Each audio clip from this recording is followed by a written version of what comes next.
Laetitia Hallyday raconte la nuit la plus douloureuse de sa vie alors que Johnny Hallyday est à l'hôpital.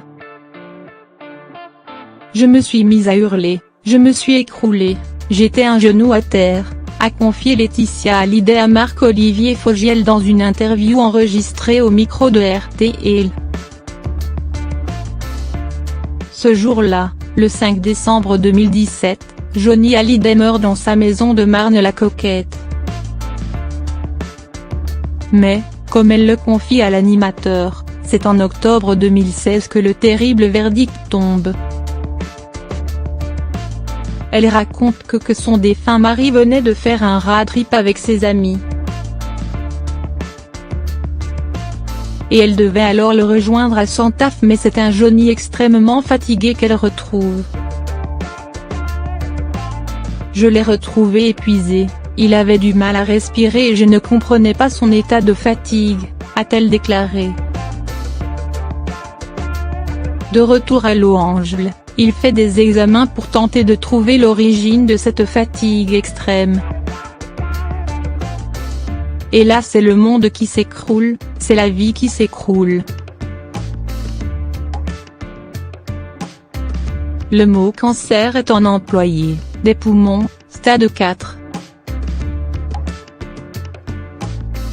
Et là j'apprends avant lui est.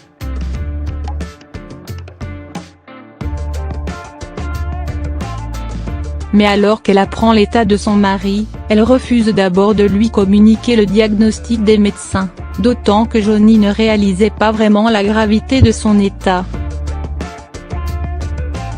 Lui dans sa tête c'était une infection, et on pouvait opérer.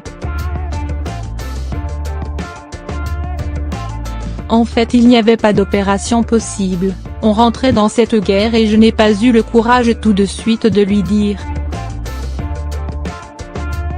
J'ai passé la nuit avec lui à l'hôpital.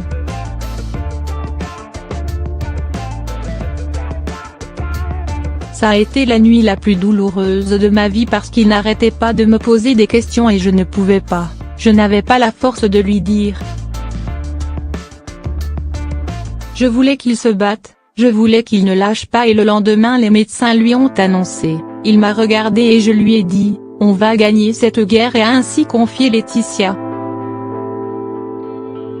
Laetitia Hallyday voulait croire à une possibilité guérison puisque Johnny avait déjà eu 2 autres cancers, un de la prostate et un du côlon, et il les avait vaincus.